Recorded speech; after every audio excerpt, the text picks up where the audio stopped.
welcome to the Moxie Marine YouTube channel.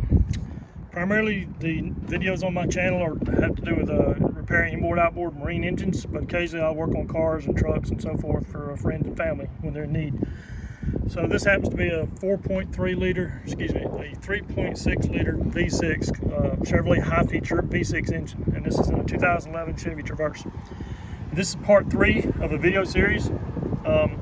And the engine's now in a stage where it was when I started part 1. So what I'm going to do is make part 3 the reassembly of the engine from this stage, and at the completion of part 3 it'll be back to ready to drive. So if you want to do this project, you need to watch part 3 and then do everything in reverse order in part 3, starting at the end of part 3, work back to the beginning of part 3, and the engine will be at the stage it is now, starting for part 1, to go ahead and disassemble it the rest of the way, do the change, and then so forth.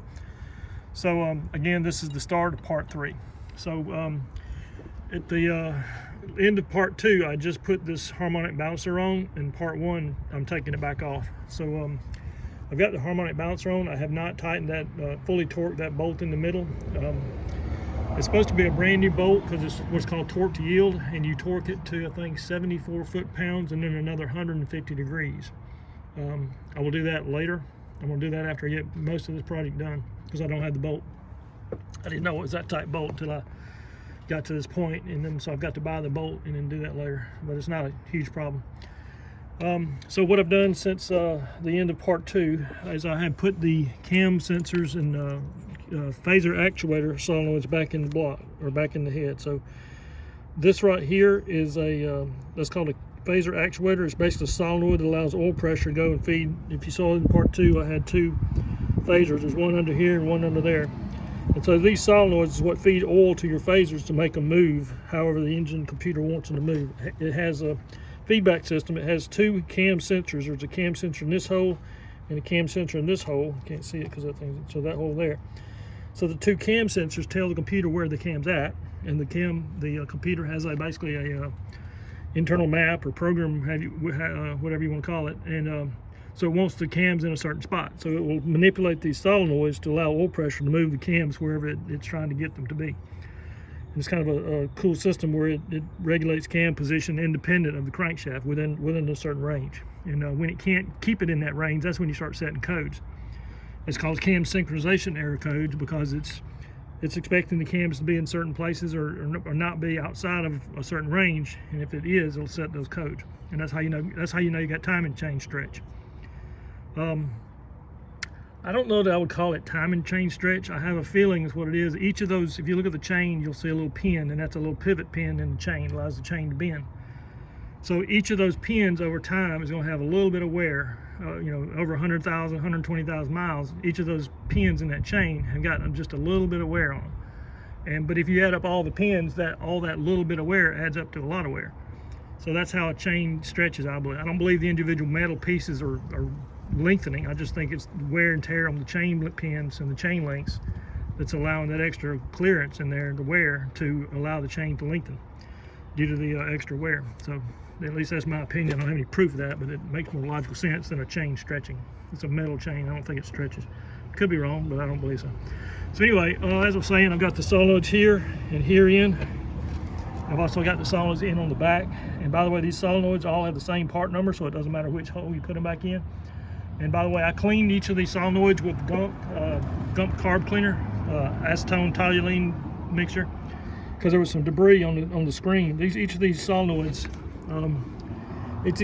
has a screen on it, and that screen was a little bit of contaminated with some metal particles and stuff, so I cleaned it off with Gump. So I've now put the solenoids in, and now I'm going to put the cam sensors back in, and the cam sensors are also the same part number, so it doesn't really matter which hole. I'm going to clean them up, install them, and then after that I will put the power steering pump back on the bottom, and then I will put all the Serpentine belt systems back together, and I'm going to get the side of this engine done before I move on to the top. So that's the plan. Alright, I now have all the cam sensors and the solenoids installed, cam solenoids installed. There's 2 cam sensors on the back, 2 solenoids in the front, 2 cam sensors on the front. As far as the harness connectors go, the solenoids have 3 pole connectors like that, and the cam sensors have 2 pole connectors like that. So you can't put it on the wrong spot, but you might get the plug the connector on the wrong sensor. But as long as you notice how the harness is kind of keeps the connectors oriented close to the sensors they connect to, so that's all you have to worry about. So that goes there. This one here goes on that one, and then over here there's another 3-prong. It goes right there, and then the other 2 prongs down here somewhere. I got it pulled out of the way. I think it's right down here. I think, let's see. That's not it. That goes to the alternator. It's over here somewhere. I think it's back over. I think I got it tucked in. Yeah, I got it tucked in back under there. I'll get to that later. I'm not connecting the sensors up yet because I want to leave space to work on the serpentine belt. Once I get the belt in place, I can still get to these wires up here on top. So I'm not going to connect them yet because I might have a hunch I'll have to pull them back out of the way. So now I'm going to do the power steering pump on the bottom of the motor. I'm going to put the front bolt in to get it close. I'm not going to tighten it up, but get it started and hold the power steering pump pretty much where it's supposed to be, and then go under the car and put the other bolt in and tighten it up, and then come back and tighten the front bolt up. All right, the power steering is now bolted in place. The bolt in the bottom of the engine, I got as tight as I could, but it's not that tight, so I'm gonna wait till I get this engine back running, get this car up on a higher ramp, so I'll have more room to work under there. But it's tight enough to get me by for now. And then the front bolt on here tightened as good as I could, probably about 20-30 foot-pounds. Forgot to mention there's a little strap right here, right there. The strap comes around the side and attaches to the timing cover right here with a 10mm head bolt right there. And that strap, as far as I can tell, just has a little all it is for is a plastic tie wrap to hold this power steering hose down. Well, that plastic strap broke, so I may or may not put it back on. I'll see what I can do in there. I may just put a wire tie in there and wrap it around the metal tab and the hose or the pipe and be done with it. But so that strap's on, the power steering pump is bolted in place now, and now I'm going to install the alternator bolt. There's a stud that goes in the alternator. It comes in right in here somewhere, and it's screwed into the block, and this is what holds the alternator in place. And also I got to tighten up this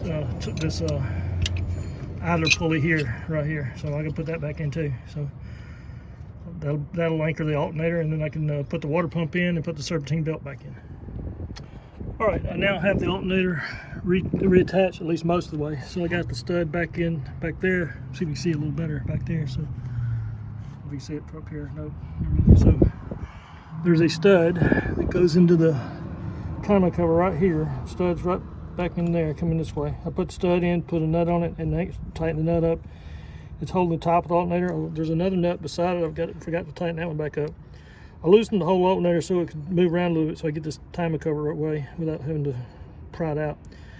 I tightened up this bolt here. This is your idler pulley for your serpentine belt. I tightened it up all the way, but I realize now I need to back it out, because to get the tensioner back in, there's a bolt here, here, and right there. And that hole there is partially blocked by this pulley, and if it's all the way snugged up, I don't think I can get a wrench in there. So I backed it out until I get the tensioner back in, then I'll tighten this back down. So this time I'm going to put the water pump on, and then the tensioner, and then I can install the serpentine belt. All right, I'm now about to install the water pump, and I've already cleaned that surface off when I had the timing cover off. So looking at the gasket, the old gasket, it does appear that you used silicone before. It's just sort of a rubber coated steel gasket, and it's not in terrible shape. It's not in great shape. Since this is a car in the family, and I'm not being paid to do this job, I'm going to reuse this gasket and put some ultra grade silicone sealant on it. If this was for a customer who paid me to do this, I would use a new water pump with a new gasket. But this car is probably, it's got 120,000 miles, and I don't think it's worth sinking a whole lot of money into, so I'm going to try to get it back together as fast as I can. All right, the water pump is now installed, but when I first put it on, I thought it was upside down, because normally when you see a hole like that, that's a weep hole. In case the seals inside the water pump go bad, it'll leak out there to let you know your water pump's going bad before your bearings go out. And once the bearing goes out, it can do a lot more damage. So normally this hole's on the bottom, so gravity lets the water drain down, but in this particular pump, it's on the top. I took it off at first, twisted 180 degrees, tried to put it on, but it wouldn't fit. So that's how it goes. So the water pump's installed. I'm now about to, and by the way, I didn't really torque these bolts. They're 10 millimeters, so I just hand kind of a little bit more than hand tight. I'm now putting the water pump pulley on right here, and then I will put the tensioner and put the serpentine belt on. All right, the serpentine belt tensioner is now installed. This bolt wasn't too hard to get to. It's pretty much clear through there. This one down here, where's that? Right there. That one there, you cannot get to it with this idler pulley all the way against the block. So I had to back it all the way out so I can have clearance to get that bolt. This is a fairly long bolt, probably about 2 inches long, to get it behind this pulley and get it in there. I had already tightened this down when I put the alternator in. But to save you some time, do not put this in or keep it all the way out until you get that bolt in. Then you can tighten this up. So that's what I'm about to do now. So the serpentine belt tensioner's in, and after I get this pulley back tightened against the block, I will put the serpentine belt in. All right, the routing of this belt is, I believe that's the water pump there, right there. The belt goes over the top of the water pump, down to the, I think that's the power steering pump down there. So it goes over top of this water pump, down around that, comes back up, goes around the tensioner pulley right there. Then goes back around the crankshaft, goes back down beneath the crankshaft to the air conditioner compressor, back up to this idler pulley around it, over to the alternator and back here. So it's down around, over the tensioner pulley, over the crank, down around the air conditioner, right back up to this idler pulley, and then back over the alternator and back this way. But the serpentine belt is now installed. There's the tensioner, it's all tensioned up. I went ahead and made the connections for the cam sensors and the phaser solenoids on the left bank and the right bank. This connector here, I'm not sure what that wire goes to, but it goes through the firewall over there, or it goes to the fender well. And I remade that connection. It had electrical tape on around this connector, so I'll put that back on before I close this up. So the belt's now on, and I'm mostly done with the work on the side of the motor over here. I'm now going to put the water neck in. It slides right in here, and there's 2 screws that hold it in right down there and right there. And once the water neck is in, I'm going to take a break because I'll be finished with the side of the motor. Well, the lower side of the motor. There's a lot of stuff that goes on right here electrically, which I'll show later. But once I get this side of this motor buttoned up, I'm going to put the intake manifold back on and work on the top side, and then I'll do the electrical stuff that goes on right here last. We're almost there. Stay tuned for the rest of it. All right, the water neck is now installed, and I'm now about to work on the top end of the motor and get the intake manifold and all the stuff going on up there back in place. But for now, I'm taking a lunch break, and I'll get back in this project in an hour or so. Continuing with this 3.6 reassembly, I'm about to put the intake manifold on. I've pulled out all the towel plugs I had in the holes to keep dirt out, and I was careful not to shake dirt back down in the holes. I also pulled this gasket comes off here. This gasket right here comes up, and I wiped both sides of it. Both surfaces of that gasket. So the intake's ready to be put back in. It's a little bit heavy. I'm going to use 2 hands to hold the intake, and I'm going to have my trusty assistant hold these wires back so I can get the intake in. So that's what I'm about to do now, and then we'll bolt it down. All the bolts are long except this one here in this corner is short. So you should have 5 long bolts, 1, 2, 3, 4, 5, and then 1 short bolt for this hole here. So about to put the intake on. Oh, by the way, there's a hose right here that runs from the back, that nipple right there, from the back valve cover over to here. I don't remember where it goes over in this area, but I'm going to install the hose and swing it out of the way and then put it where it goes when the intake's on. Okay, the intake is now lowered in place, and I'm going to fasten all the bolts down. Didn't really torque them to any set number, just tightened them pretty hand tight. Remember, there's a rubber gasket under all this, and I didn't want to squish that too bad, so I didn't put any serious torque on it.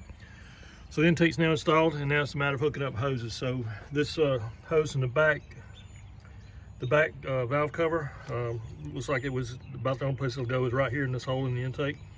and I'll pop that in there. All right, there's also this hose here, which was laying loose. This hose here is laying loose inside the car. I believe it hooks up right there, and this goes into a piece on the side of, this is the boot from the throttle body over to your MAF sensor, and I believe it connects right here. I believe it comes up here and goes, yeah, it goes just like that, straight down on there.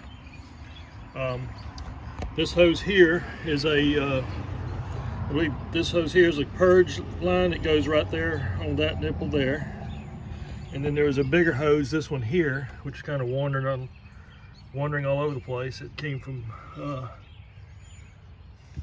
let's see, where is it coming from? Coming from that device there. Not sure what that goes to. Vacuum wise, it attaches right there, and it's an electrical device, and it goes on down through there. I'm not sure what it's for, but so this hose, one connects there. That must be a straight vacuum shot. It's probably a brake booster vacuum if I had to guess. So this one connects here. I'm pretty sure of that. I should have videoed all this one, took it apart, but I didn't. And then this one here snaps on right here to this device, which I'm not sure what it is either. But you don't really have to know what these devices are. Just make sure you know where things went off or were pulled off. All right, so the hoses are now snapped back on. This, I believe, is it goes right here. This connector here goes right there. So let me snap this back on. Snap that on there, and then this goes here. All right, that's all done. Now all I gotta do is put this boot between the throttle body and the MAF sensor and connect that back up. The clamp fell down in here. Here's the clamp that holds the boot to the boot to the MAF sensor there, and that's it. So not bad at all. This is a lot easier than I thought it was, or thought it would be. Then over here, this harness was held under with this right here, so that kind of, it goes right there, and I'm assuming this clamp here was clamped down there. No, or it may have been, definitely wasn't there, so it must have been right there. I'll figure that out, and I'll show you once I figure out what it was for sure. I'm not sure yet, but so moving right along. After I get the boot reconnected, I'll do all the electrical over in there, and I'll be close to being done. All right, the intake is now in, and the throttle body boot from the MAF sensor over to the throttle body's in. The clamps are now tightened down here and here. Like I said, this hose snaps on here. This hose runs down through there and connects right there. That one connects to the side of the intake manifold. That's a strong vacuum source for probably brakes and stuff going back that way. What else is up here? I never did have to disconnect the extra MAF sensor. I never did have to disconnect that. That was still in the car. Let's see. This here probably snaps on. Probably goes on that post right there. I don't see anything else around it could go to. Let's see if we can snap that on like that. I think that's what it does. I think that goes right there. And I did find that this clamp here, part of this harness clamp, I'm pretty sure it goes right there. There's nothing else this metal piece could attach to anywhere nearby, but it's been broken off in the hole before I got to it. So I'm not too worried about it. I'm just gonna leave it sort of sitting there. There's an engine cover that goes over this thing, so it'll cover that up anyway. This power steering reservoir is mounted to something. I'll figure that out once I get all this back together. So at this time, I'm gonna put all the electrical that's going on right here, put it back together, and then I'm very close to being done. All right, this metal plate or metal device is to mount the this fuse block or fuse box. So it goes installed first. So that and that went on these studs. There was a stud right there, and there's a stud right there, and then there's another stud up front. Actually, it's not a stud, it's a bolt. From here it goes to right there. So I'm about to place this in and bolt it in. All right, the metal base for the fuse block is installed. I pulled this harness here. This harness here was laying across over here. I pulled it back over here. This block here and this block here mate together, and then this is the fuse block upside down. So those two mated together, attach here. They snap into here. This one, which was already laying over here, attaches right here in the bottom of the fuse block. But part of this harness also came, this plug here went to there. I've snapped that together. I believe it lays there. I'll figure out where it goes shortly. But anyway, this is kind of a modular system. This pulls together so this piece of harness can stay over here, and this can be folded back over the engine to get out of the way. That was an interesting or good design by Jim on that part. So about to put the fuse block in and attach these plugs on the bottom of the fuse block. All right, I had a little bit backwards. The plugs were the less wide one goes on the farther side down there, and then the two that snap together connect on the bottom here. So this is the fuse block. I've got it sort of flipped upside down. I've got the harness blocks connected to it, and now I'm about to place it on the metal panel and fasten it down. There's no screws to hold it down. It just snaps into these little keepers here, down there, and so forth. Snaps into those little things like that right there. So I'm about to snap this down in there, and then the harness will be mostly done. Okay, one of the mistakes you can make when you're working on cars is to not have all the parts in front of you when you're putting something back together. This part was over in the back of my truck, and I forgot about it, so I didn't put it in. So this piece here goes in beneath this fuse block before all this gets put together, so I made a mistake. So we got to take this back out, take that back out, put this in there first. Those plastic blocks snap into this first, and then this is secured to the car, and then the fuse block goes on top of that. So let me redo that. As I'm saying, this plastic piece bolts down to the metal piece underneath it. It also snaps in around these corners. So it snaps into there, snaps into there, snaps into that one. Or no, that one's actually for the cover above. It snaps in there. There's another snap there, and so forth. Then you put these two screws in to hold this plastic base to the fuse block in. Then these plugs rest inside here like that. They rest in there, so that's where those go. Then this entire fuse block snaps down on top of that. So that's what I'm about to do now. By the way, this power steering thing on view, I've kind of been moving around without videoing it, but I've been placing it, getting it out of my way wherever I need to. Ultimately, it goes on top of a bracket, which I'll figure out. But this goes on top of all the wires, so I had to pull it back apart and move the wires underneath it to get it in there. All right, I made a mistake. I had to undo all the electrical I just put together because 4 or 5 months ago when I started this project, I did not video taking it apart to the start of to the level of start of part 1, and so I didn't have a good understanding of how all this goes back together. So, and basically I just got in a hurry and forgot about this. So I've got to put there's a strut, a shock absorber goes from here to the block. We've got to put all that in first, then put this upper radiator hose back on, and then put all the electrical in. Well, once I got all the electrical in, I realized it was blocking all this below here, so I've got to do that first. It has more to do with me getting in a hurry than anything else, because it's supposed to storm today. I'm trying to beat the storm. So this is the shock absorber that came out of there, and you can see it's all torn to pieces. It's really not doing any good. So I bought a new one. It's a West Star from Rock Auto EM3141. So got to mount all these brackets in here. This is the top bracket. This bracket here mounts on the side of the engine like that, and then this bracket here fits on top of here like so. Goes like that, and then this strut here attaches to there. I don't remember which end goes what. I'll figure it out in a second. This here, this goes in there somewhere. I believe this is what holds up the power steering box. I'll have to figure out how this goes back in. But I'm gonna go ahead and put this shock absorber in now. All right, I just need to slow down. I'm making mistake after mistake. So the power steering bracket, this right here, it holds a power steering reservoir.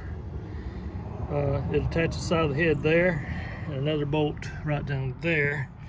And to get that in, this bracket can't be there. I'd already put this in. I had to disconnect it so I can get to that bolt right there to put this back in.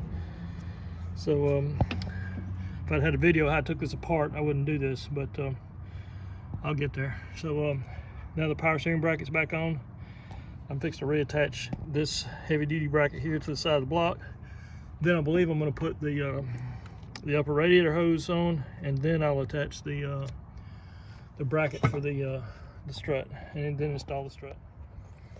All right, installing this strut, the order is first you have to put your power steering bracket back on, then you put the lower engine bracket down below, install it, then you attach this upper metal, this piece here, that bolt there and that bolt there, and the whole time you've already got this, the strut shock absorber, what do you call it, mounts here. I slid it in there first. The small end goes up here and the big end goes here, and then finally run this bolt and that bolt down through there, and then I just torqued them all to about 20-25 foot-pounds.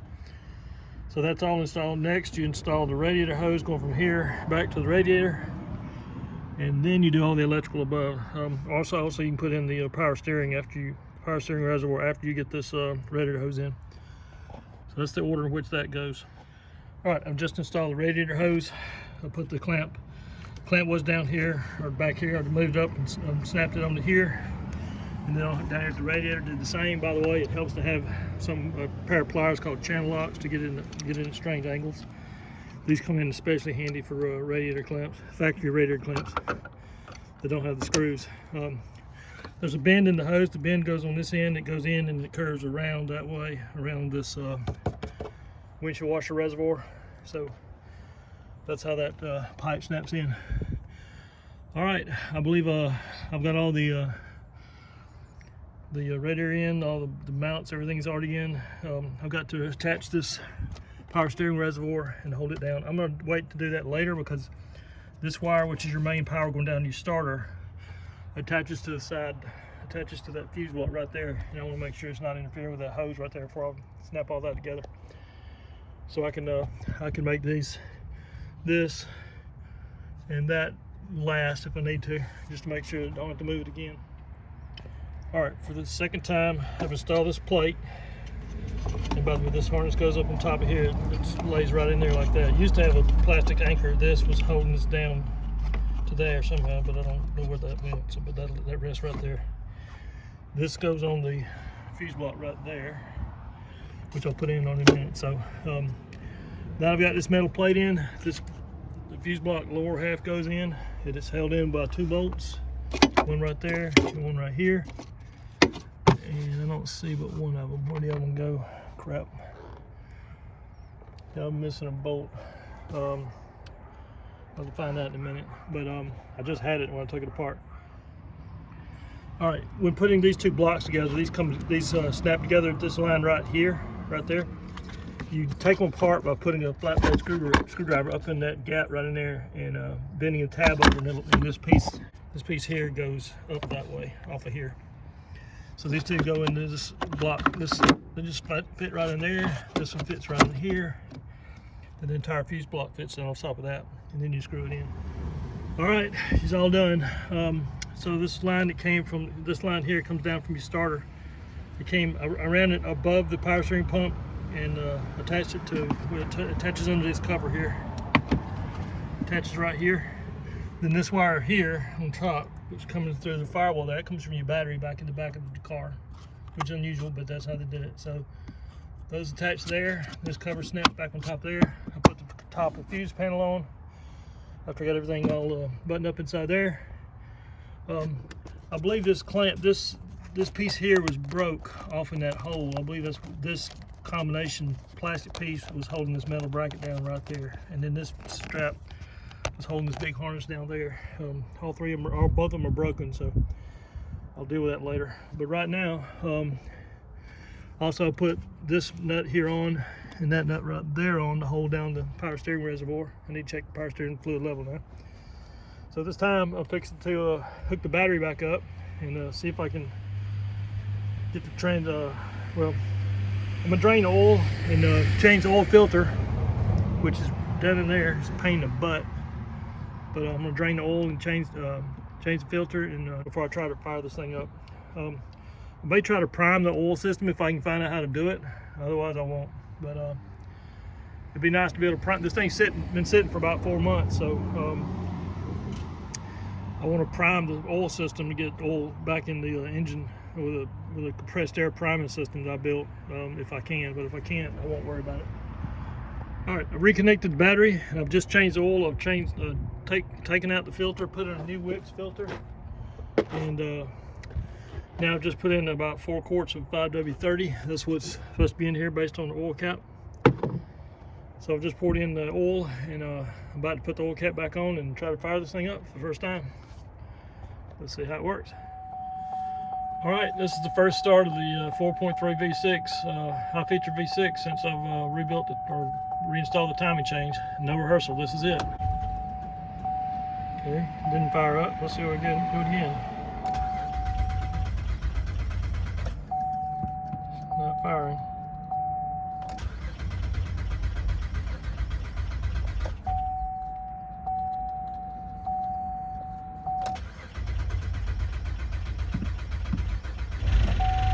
There we go, fired up. A little bit of nervousness there. Okay, now we got oil pressure. Okay, we'll shut it back down because I don't have any water in it. Just wanted to get it running.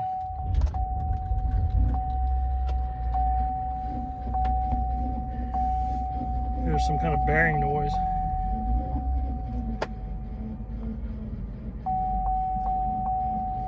Got a check engine light. I'll check that out in a minute.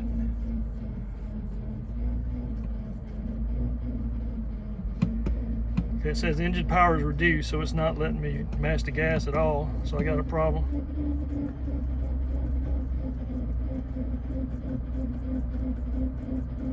Let me open the hood and see what that noise is. All right, looks like I missed something. So I'm now sitting in the car with the key in the on position but not running. I've got a OBD2 scan tool device. It's OBD2 scan tool reader and an Android phone with the program that comes with that reader. So looking at the codes, it says throttle position. Let me see if I can get a better picture we can see. So throttle pedal position sensor switch A, circuit low, and B circuit low. Well, guess what? I forgot to hook up the throttle body. I just now realized that. So after a little bit of fumbling around in here, I found it. This connector was laying right down in here. I forgot to connect it to the throttle body. So that's probably it. So let me go ahead and hook it up right here. It's now connected to the throttle body. So now let's see what we got. All right, before I fire this engine up, I'm gonna go ahead and clear all these codes out with a scan tool. Hit yes. And now it's giving me these permanent codes, but those should go away. Let me try it one more time. Clear.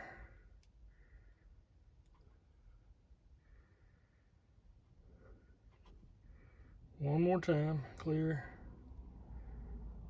Okay. Those will go away, I believe, once the engine's running fine. So let me go ahead and crank it back up and see what we got.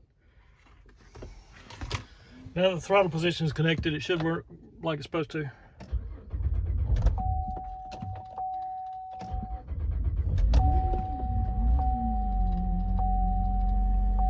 Okay, oil pressure light went off. Still got to check engine light.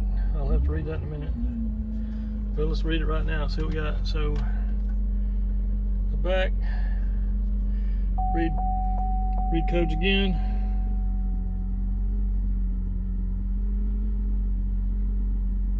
Give me another. It's still saying throttle position not working. Let me go make sure I plugged it in all the way. We can clear these and see if it helps.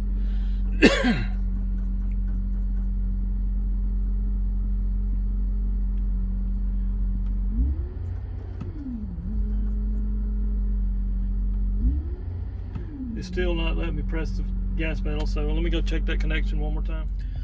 Okay, now that I've double checked the throttle connection, I guess I didn't put it on right. I got throttle now, so I can rev it on up. Still got to check engine light though. I'm gonna figure what that is in a second. But the engine's at least revving up before it wouldn't go past 2,000 RPM. So let me check the codes and see what I can figure out. All right, just got back for a test drive and everything seems to be running okay. The bearing was hearing was power steering fluid. I forgot to put power steering fluid back in the reservoir. Topped that off, and now that noise went away. Engine revs up, and there's no check engine light, so it appears to be fixed.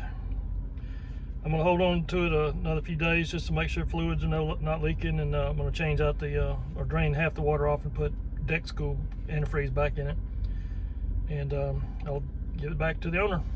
It's all done.